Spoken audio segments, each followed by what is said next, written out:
la COP26 qui s'est tenue à Glasgow et qui s'est achevée il y a quelques semaines a permis aux États du monde de se retrouver après, je crois, 2 ans. 2 années sans lesquelles il n'y a pas eu de conférence sur le changement climatique. Et cette COP s'est tenue dans un contexte où le monde vit une série de problèmes, notamment celle qui est la plus d'actualité, qui est la pandémie du Covid. Et dans un contexte où, de plus en plus, on pense qu'il y aura de plus en plus de grandes pandémies, et au nombre des effets du changement climatique. C'est donc dit que cette COP était d'une importance particulière. Maintenant, faire le bilan de cette COP est un peu prématuré, dans la mesure où les États ont pris un certain nombre d'engagements. Et qui dit engagement dit prendre un certain recul dans le temps pour évaluer.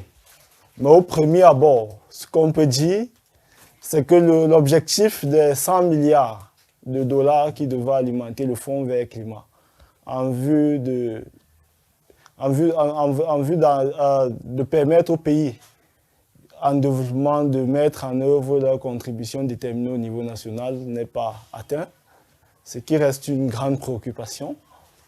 Des pays ont révisé leurs différentes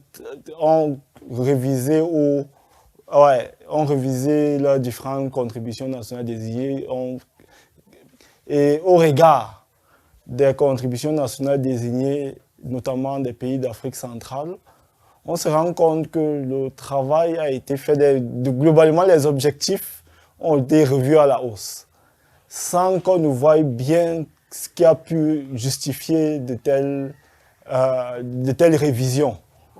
Alors même que, du point de vue, parce qu'il faut bien dire que du point de vue de la responsabilité historique différenciée entre les pays occidentaux et les pays africains, nous n'avons pas en réalité d'engagement à prendre, si ce n'est en contrepartie d'engagement des pays qui sont responsables des émissions de gaz à effet de serre émis actuellement, de compenser ces efforts-là du point de vue financier.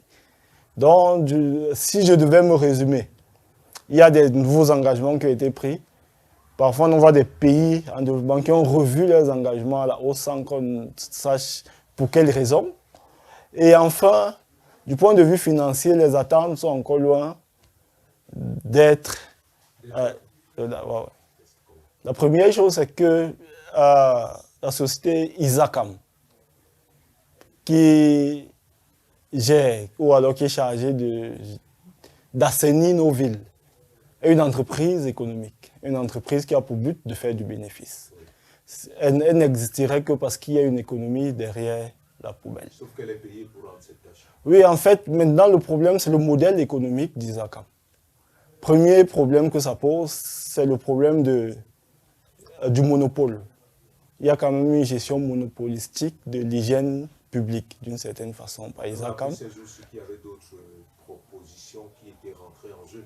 Bon, on ne les voit pas encore sur le terrain, donc jusqu'à présent, du point de vue tout au moins pratique, je ne peux pas dire juridique parce que je ne connais pas les contrats qui sont signés à présent, mais du point de vue pratique, Isacam reste un monopole.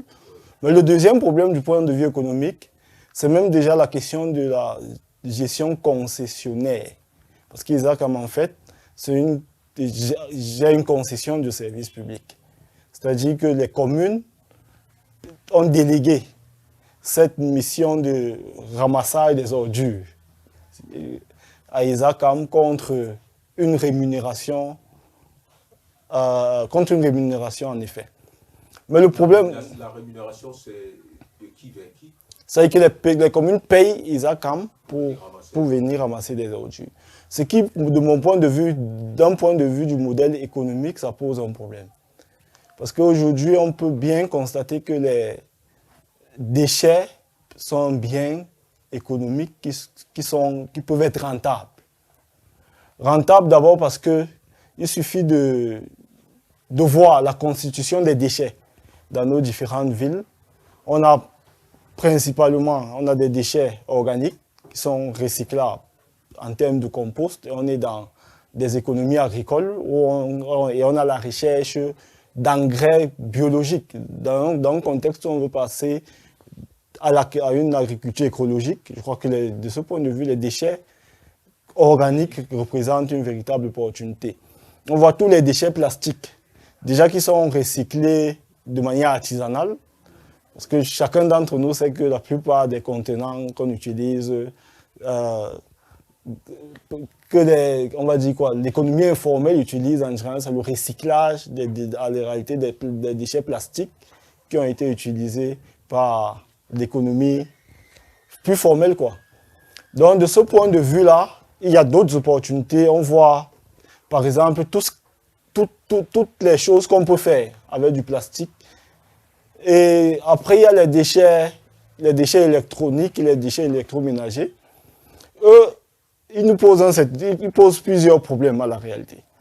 Le premier problème, c'est la question de ce qu'on appelle chez nous les brocantes de plus en plus. C'est-à-dire qu'on est devenu des grands dépotoirs. Des grands dépotoirs de déchets de pays occidentaux en l'occurrence. Donc il y a une urgence de réguler l'importation des objets auxquels on veut donner une seconde vie, parce qu'on ne peut pas importer tout à la fin. Et on voit bien que, par exemple, la grande partie des déchets électroniques sont absorbés d'une certaine façon par le système économique, par le recyclage, et un certain nombre de déchets d'aluminium. On voit par exemple, pour qui connaît bien Yaoundé, la brique, on voit bien que l'aluminium est rare parce que les gens le recyclent d'une façon ou d'une autre, même si c'est d'une façon extrêmement polluante. Mais ce que ça indique, c'est qu'il y a beaucoup de choses à faire avec les déchets et qu'on ne peut pas simplement se contenter de payer une entreprise pour ramasser les déchets. On devrait pouvoir passer à un autre modèle économique où des entreprises exploitent ces déchets et les rentabilisent. Et je crois que si on passe à ce modèle économique-là, il y aura une pénurie de déchets. On n'aura plus de poubelles. La technologie, c'est une question d'abord d'intelligence. Et tous les hommes normalement constitués sont intelligents pour pouvoir transformer leur environnement. Ça, c'est la première chose. Et la deuxième chose, c'est que dans tous les... on a parlé, on peut dire des proto-transformations industrielles tout à l'heure. Que ce soit ceux qui transforment l'aluminium, ceux qui transforment les déchets plastiques ou les déchets électroniques. C'est des formes de proto-transformation. Mais on peut partir de là pour améliorer la manière de les transformer. Et je crois que du point de vue du dispositif, en termes d'école, on a ce dispositif-là. On a déjà des facultés d'agronomie pour les déchets agroécologiques et je crois qu'on sait même déjà comment on le fait. Encore qu'au village, on le fait déjà, d'une certaine façon. Je crois qu'on a... À vrai dire, tout ce qui reste, c'est vraiment une impulsion, une volonté politique d'aller vers un nouveau modèle économique de gestion des déchets. De sortir du modèle à la fois concessionnaire et monopolistique qui commence à poser de sérieux problèmes. Parce que, voyez-vous, ce n'est pas soutenable, ni pour les communes, ni même pour cette entreprise-là. Aujourd'hui, on voit ils n'arrivent même pas à payer leurs employés, alors qu'ils auraient pu gérer les déchets d'une façon plus rentable et être, du point de vue de leur modèle économique, indépendant finalement de l'État qui doit payer pour qu'ils accomplissent cette tâche. J'ai vu dans des quartiers des gîtes qui ramassent déjà les ordures ménagères. Mais le problème, c'est qu'on ne peut pas juste s'arrêter au ramassage des ordures ménagères. Il faut les transformer, il faut d'abord les trier, il faut apprendre, il faut éduquer les populations à faire le tri entre les différents types de déchets pour faciliter leur ramassage.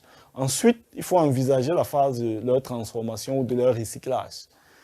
pour qu'on entre vraiment dans une économie, ce qu'on appelle l'économie circulaire, où un déchet, en fait, un déchet rentre dans le circuit économique et produit peut-être autre chose que ce que le déchet était au départ, en réalité. Donc, l'idée, c'est, au-delà du ramassage, il faut passer à une phase où on transforme ces déchets. Et je crois que, et j'ai vu, bon, j'ai vu, aujourd'hui, il y a des gens qui transforment les déchets plastiques en comment on appelle ça? Pour faire des dallettes. Oui, voilà, pour faire des dallettes pour les routes. Il y a des gens qui transforment les déchets, bon, en le compost, je crois que depuis toujours, même au village, on sait comment.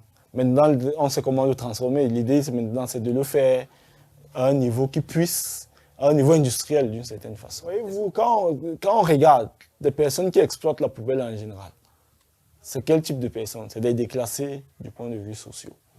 C'est quand vous regardez les gens qui collectent l'aluminium, qui collectent parfois les déchets électroniques, qui collectent même les déchets plastiques en général, c'est des gens qui sont déclassés du point de vue social. Donc du coup, ça affecte le regard que le commun des Camerounais a sur la poubelle et sur les déchets. Mais changer ce regard implique que justement ces groupes d'intérêt communautaires ou d'autres groupes d'intérêt économiques fassent un travail de sensibilisation, d'abord, fassent un travail de sensibilisation des ménages sur comment est-ce qu'ils peuvent eux-mêmes classer leurs déchets et fassent un travail de sensibilisation sur comment, sur l'intérêt même économique qu'il peut avoir derrière les déchets. Et il faut que l'État, parfois on veut s'en départir, mais on y revient toujours. Il faudrait bien que l'État propose un nouveau type de contrat aux entreprises qui veulent travailler dans le domaine de la gestion des déchets. Parce que la gestion des déchets, ce n'est pas que du ramassage, ce n'est pas que de la collecte. Mais il y a toute une économie circulaire derrière les déchets qui peut être capitalisée et l'intérêt est multiple. Il y a un intérêt d'assainissement. Nos villes seraient plus propres parce que les déchets seraient plus rares, parce que devenu un bien économique. Il y aurait une économie, une production de richesses derrière ça et des emplois créés, ainsi de suite. Et il y aurait même peut-être un développement technologique derrière ça aussi. C'est-à-dire que si on disait, moi je prends un exemple, le ministère de l'Enseignement supérieur peut dire cette année toutes les écoles d'ingénierie se focalisent sur comment transformer les déchets. Ça peut être du point de vue énergétique, ça peut être du point de vue agricole, ça peut être du point de vue électronique, ainsi de suite.